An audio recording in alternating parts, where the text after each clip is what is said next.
Hi everybody, it's Steph from the Stellium Astrology podcast. I decided to log on today and to record a video, not a particularly long one. I say that, don't I? But I always say that. But I thought I would just log in and have a little look at what's going on. I thought, oh, I'm going to record an episode. What will I talk about?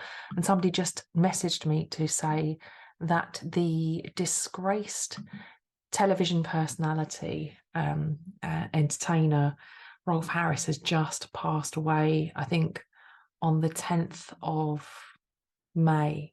I think he passed away on the 10th of May. I think I just had a quick little click around. Haven't looked at much, but I thought I would talk about this because he is somebody who, he's a very, very well-known entertainer in the UK. And he's been in the hearts and homes of many. So what happened was a few years back, I'm just going to have a quick look and see if I can see when it was exactly. So he was, there was a trial. So it says here, 6th of May, 2014, the trial begins. And the trial dates from the 6th of May to the 30th of June, he was then found guilty of 12 charges of indecent assault and was sent to prison. So this is like a well-loved celebrity who fell from grace very publicly, not long after all of the horrible revelations about another, I don't know about well-loved, but well-known TV personality, Jimmy Savile, came out after Jimmy Savile passed away. It's funny because I can't always remember dates, but I can remember things going on in the chart. And I think that Saturn was in Scorpio at the time that this was all happening. I think it might have been Saturn at 28 Scorpio, I think, something like that anyway.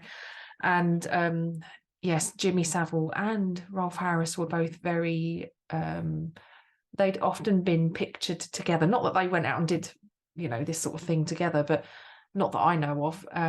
But essentially what happened was, they both were very closely connected to the higher society. They were such like seasoned entertainers that they worked with, like Rolf Harris painted a picture of the Queen. It was that kind of level of celebrity, basically. He was invited to paint a picture of the Queen, and I don't think she was too happy with it. I can't imagine she would have been, because it didn't paint her in the best possible light. Interesting use of turn of phrase there, I suppose. So here's the chart for Rolf Harris, and this is just his birth chart. So I thought I'd have a look and see, not necessarily about what's caused his death or anything, though I did read here that it says that he passed away from neck cancer. So that's obviously horrible. I know somebody who passed away from that region, cancer of that region. It's not very nice at all. And yes, so let's have a little look. So look, oh, he's got Pluto at 17 degrees Cancer. And he's got, not that we wouldn't immediately go to Pluto, but I'm going there because I know that Pluto transited, it moved past in Capricorn, so it opposed. All the while Pluto was in Capricorn, it was opposing Rolf's natal Pluto. But obviously around 2016 to 2018, I think, was when it was, it definitely moved completely opposite. And he got convicted around, I think it was 2014. And in 2014, let's have a look and just calculate a second chart here. So let's just go to 2014. No specific date, just have a wee look. So I've got 2014 around the outside, and let's have a look at where we've got Pluto at 13 Capricorn on top of his Saturn in Capricorn. And we also have Uranus at 15 degrees of Aries, and he's got, I perhaps should have mentioned this initially, he has 1, 2, 3, 4, 5 planets in Aries. 5 planets, stellium, big one. Moon, Mercury, Sun, Uranus, and Venus all sitting clustered together in Aries in his second house. This is an A-rated chart, by the way. His birth date is the 30th of March 1930 at 3:15 AWST. So that's GMT minus 8 hours in Perth, Australia. If you're listening, and anybody watching, you can see it in the corner of my screen there. So obviously I didn't look at a specific date. I'm just looking at a rough period in time, because if you're looking at mundane outer planet transits, you can see that Uranus and Pluto were in square to each other, and they did a dance. I seem to particularly remember 2014, 2015 being quite, I think it went on for quite a long time, actually. I think that the Uranus-Pluto square did go on for ages, because they're both very, very, very slow-moving planets. And to be sort of creating this friction around his natal Saturn, which we all know Saturn is a planet about, you know, it can be about fear, and definitely about consequences. It's a planet about being taken seriously, or serious events. And to have a Saturn-Pluto opposition in your chart, I would say that this could be a symbol, an astrological aspect configuration for being somebody who finds himself attracting powerful people, and to be taken seriously, and to be, I mean, Cancer, having Pluto in Cancer, Cancer is the sign of almost like the patriarch, not patriarchy, being patriotic, but there's a real sense of, you know, almost him being a well-loved entertainer, really loved in this country, in the UK. And it's in the 5th house as well. And he was an artist, so he was well known for doing, I remember when I grew up watching him on telly doing Rolf's Cartoon Time, and there were all sorts of things he used to do, but he was like a children's entertainer. And look, it's just so funny that I've picked out this date and he's got Jupiter moving over Pluto here as well. It was just a random date, so I'm not looking at specific dates here, but I'm just looking at a sort of rough period in time.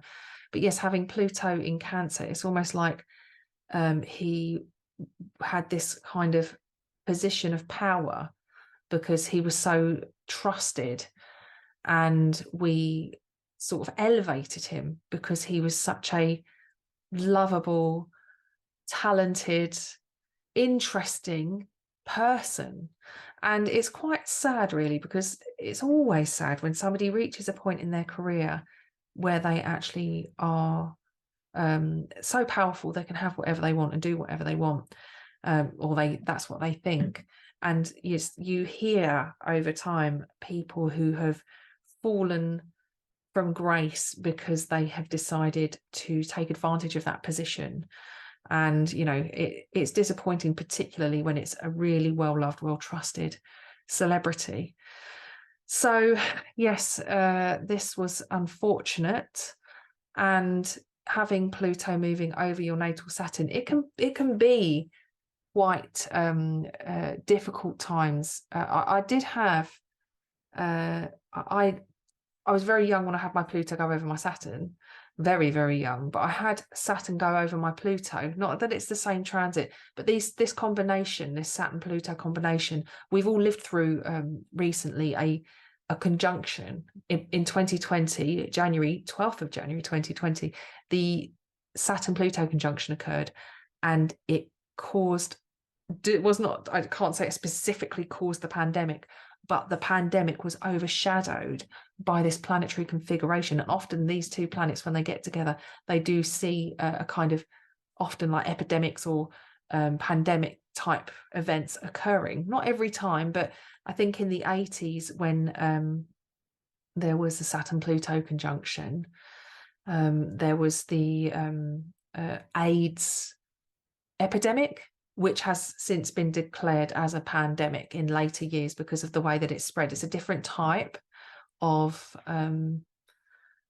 contagion, but essentially it has expanded over time and evolved, and it's reached far enough that it has been considered or announced, declared as a pandemic, essentially. So it's these two planets can be associated with that kind of thing. But during our recent pandemic, the thing that really was more the feeling was that everybody felt oppressed. Everybody felt that they had no real autonomy. They couldn't do what they wanted. They couldn't go out and do things the way they wanted. People were either instructed to stay at home, or those who could go out and work because they were essential or key workers could go out to work. But there was no choice. You couldn't go, I don't want to go to work, so I'm just going to stay at home. Or vice versa. It wasn't like you could pick and choose. You were ordered to do it. And people who were stuck at home could only go out for an hour a day to do some exercise. And it was like some of the best summers we've had in recent years. So, you know, it's this kind of sense of like the hard line and sort of like the cosh of authority. And we were all living under that cosh. Now, Rolf Harris didn't have the Saturn-Pluto conjunction. It squared his Venus in Aries, but that was much later on. I'm talking earlier on. He's got this Pluto moving over his Saturn, and this coincided, I think, with his trial and being, you know, forced essentially to sit and be judged. And, you know, actually, if you think about the sense that during this period he was he was being judged for his past actions, we can look at the fact that Jupiter, a planet of justice, happens to be moving over his natal Pluto. And look, here we have Saturn up here, very close to his midheaven in Scorpio. So it's like this really heavy, so Saturn on the midheaven, Pluto on Saturn, and then Jupiter on his Pluto. And you might go, oh, Jupiter on Pluto, Jupiter's a benefic. Well, actually, Jupiter can soften the hard edges of the harder transits, but it can also magnify issues. And I guess you could say he was under a magnifying glass in a very public arena during that time, under mass scrutiny. And this was about his, I guess he was charged. I can't remember what it said in the article that I looked at, but he was charged 12 charges of indecent assault. And that was in June 2014. So let's just have a little look, actually. So 30th of June 2014. Look at that. So during this is when he was found guilty. Pluto was retrograde and at 12 degrees of Capricorn and on top of his natal Saturn. And then we've got Pluto at 17 opposite the Sun in Cancer, Jupiter in Cancer, which has moved across, it's moved over. So it's obviously gone past, but this could have been when they really dug deep and picked apart everything that happened. So that's just one little glance. And I would imagine that when Saturn moved over his midheaven, like he's been convicted at this point. So Saturn moving over his midheaven, I'd imagine would be when things really felt difficult for him in every aspect, because he would be incarcerated, essentially.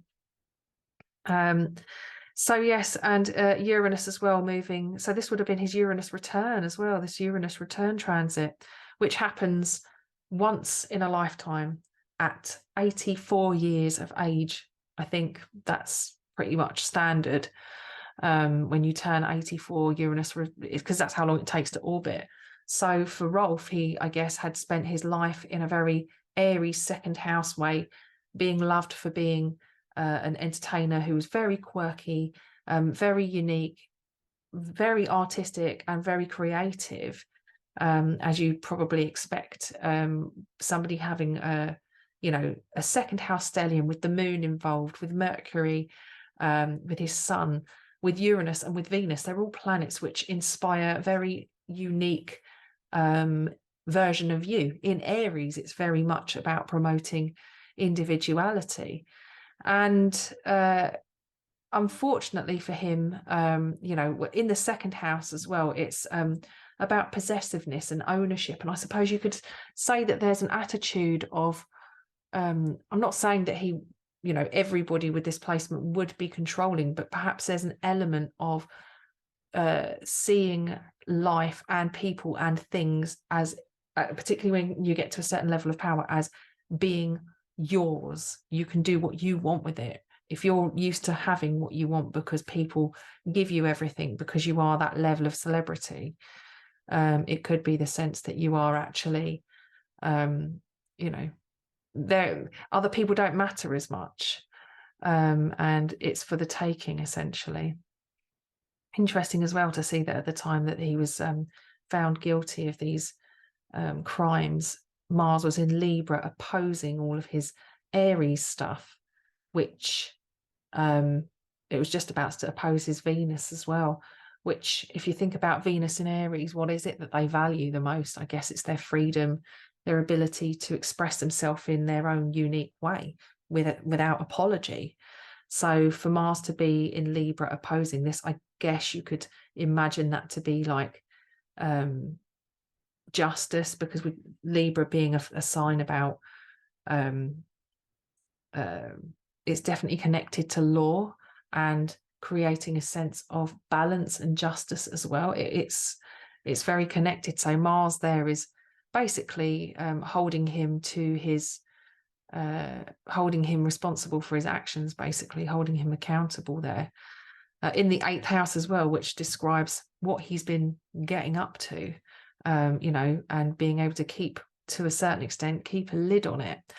So up until that point, really, his natal Mars is in Pisces in the 1st house, which I guess gives a little extra oomph to that stellium, because it brings it gives a Piscean flavor to everything, because Mars is considered to be the dispositor, which means he's kind of the boss of everything in Aries. He's in charge of whoever's in his sign. And Mars is sitting in Pisces, which people would say, oh, it's a very wishy-washy expression for Mars. It's very, it waters it down. I would say that maybe if this guy has been so direct and so, you know, happy to pursue what he wants to pursue in the way that he has, I don't think his Mars has been watered down. I think that it's still a very strong expression.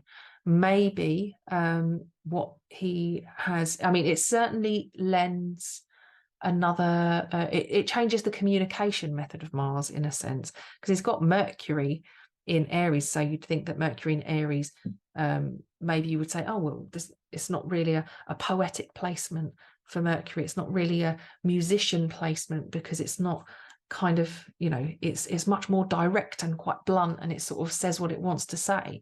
However, when you put the ruling planet of this stellium into Pisces, it gives it that ability to permeate everything and move further. It gives it that quality, and it's mutable, so it disperses that energy, but it doesn't necessarily water it down. And look at that, Neptune as well would have been going over his Mars as well. So to add to the Piscean, this is like the scandalous quality, isn't it? Neptune, the scandal. So yeah, it's really interesting when you look at that period in his life, because Neptune was moving over his Mars, which was the dispositor of his stellium. Uranus, he was having his Uranus return, and that had been moving over his stellium. And Uranus is the modern ruler of his modern chart ruler, being his Aquarius rising. But actually, you know, his traditional ruler, chart ruler, is Saturn, which is in its, you know, in its own sign of Capricorn, in its rulership. And then you've got Pluto moving over his Saturn, which is giving him an overall Plutonian, I don't know, giving the Plutonian makeover, which, you know, affects his ascendant, and it affects his you know, Capricorn, basically. And then he's got this Neptunian washout on his Mars, and yeah, the whole Uranus return at the same time. I mean, what a time for this to happen for him. And he's in his golden years, basically. So at the age of 84, being convicted of historical sex crimes, and, you know, a number of things as well. I haven't even watched the documentary that's on TV. I just don't want to explore it too deep, because I just don't think I can go there at the moment. I just don't think my head's in that place that I could even go that deep. But I do think it's really, really sad. And I'm glad that he was brought to justice, essentially. Here's another justice combination. We've got Jupiter sitting there in Gemini in the 4th house, which you know, she was a friend of his daughter. So you could almost say that there was this kind of dual nature in how he functioned in a family. And obviously must go much deeper because this is the fourth house here. So it's like connecting deeper. There's horrible to think. It's almost like some people think they have a right over somebody else and have a right over their body, and to do this kind of thing, to commit these kind of crimes. It's, you know, it's never nice to inflict any kind of pain or suffering onto another human being, but to you know, to literally impose yourself and invade another person's personal space, it's predatory. And this is unfortunately what he was. He was a predator. But yes, Venus moving here over his Jupiter as well, it adds that kind of looking at the you know, what's fair and what's not, really outlining, you know, I guess looking at his values, looking at his personal philosophy, understanding what kind of mindset he would have had to have in order to do the things that he did. You know, our philosophy is a set of rules that we like to live by, not imposed upon us by a legal system or any kind of rules or regulations. It's literally our personal philosophy, our personal set of rules. And to have Venus moving over, Venus being the ruler of his ninth house, and perhaps actually his personal philosophy, but also you know, the kind of like the collective philosophy and the collective laws of the land, we have this kind of you know, this kind of understanding that maybe his, you know, personal philosophy is a little bit out of whack and being held responsible for his actions. So, but yes, that Aries stellium is interesting, isn't it? To see that amount of planets sitting there so tidily inside the second house. You know, I don't know what his net worth was. What's interesting was when he went to prison, he actually was selling paintings and making money out of his artwork whilst incarcerated. Some people were buying his artwork. I mean, it's kind of horrible to think that people would do that when he's been convicted. But I guess there's a market for everything. And yeah, the fact that he could still be incarcerated and actually still be creating and earning money at the same time really was gobsmacking for me, actually. So yeah, I mean, this is just a brief look. I didn't bother going into it in too much detail because I haven't analyzed it at depth. I just thought I'd go in and have a look just because he popped up. I was thinking, what can I talk about this week? And I thought, well, actually, he is in the headlines and this was a very pivotal time in his life. And if we look now at Neptune on his descendant as well, it could be that the way he viewed other people, because he's got a wide Mars-Neptune opposition, perhaps he viewed other people as there not to be much of a boundary between himself and other people if the desire was strong enough. And yes, his at the time as well, look, the Neptune was opposing his natal Neptune as well. So big transits. It's one of those times in life where you reach certain milestones, and if you reach certain ages, you hit these milestones. So for him, he'd reached his grand so Uranus, the Uranus conjunction, which really is like when you hit the grand old age of 84, and you've got the Neptune opposition, which is one of those, not even midlife transit, because the Neptune square and the Pluto square are considered midlife transits, but he's having his Pluto opposition, his Neptune opposition, his Uranus return, just major shifts. And for many of us who've been living a nice, honest life where we don't, you know, impose ourselves on other people because we have that sense of entitlement, of course, you know, we will have different types of expressions of these transits. I think I was talking recently to my patrons about what the the Pluto square and the Neptune square are like living through them, as I currently am myself. And it's a shift in your personal evolution and hitting certain points in your life where you really go through sort of like mental development emotional development and a process of letting go and waking up to certain things. And I suppose these are transits that are like the next step when you get to that point in your life. So I guess for Rolf, he had a lot to hide, and due to OP-UTRI, which was the investigations in historical sexual abuse in the UK, connected to a number of other investigative operations out the police force in this country, you know, he was one of the people that was caught up with this. There was a number of celebrities that were caught up in this horrible, entangled mess. And the people who really suffer are the victims who didn't ever really get a sense of justice. Some maybe felt a sense of closure through people like Rolf Harris being arrested and sentenced. But sometimes, you know, the trauma that's inflicted is just too much. So just another thing that I find interesting, if we have a look at now, is that Rolf is actually having his nodal return as well. So, and Jupiter on his north node.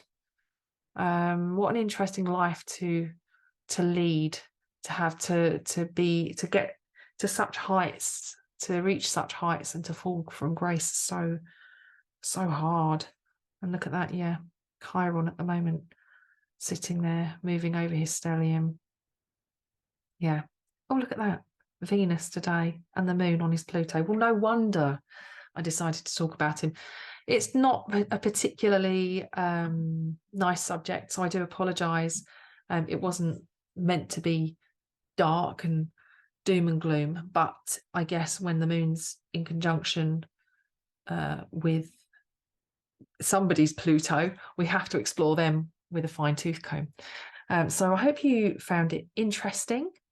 And if you'd like to be in with a chance of winning a gorgeous Monk's Astrology personalised birth chart or birth chart clock, all you have to do is subscribe to my YouTube channel. If you have a private channel, if you could screenshot your subscription and email it to stephanie@stelliumastrology.com. That's STEFANIE@stelliumastrology.com. And if you just include your YouTube handle as well, so tell me what your channel's called, just so that if for whatever reason, you know, I do pull your name out the hat, I can hunt you down in a few different ways to let you know you won this beautiful clock made by the very talented Catherine Monks, who creates a variety of bespoke and personalized astrological ornamental artwork. And it really is truly stunning with Austrian crystals. It's such a beautiful little gift, or just something to have around your home. I have a clock for myself, and it really is a beautiful thing. So join me next week when I have a special guest on, and until then, take care, you guys.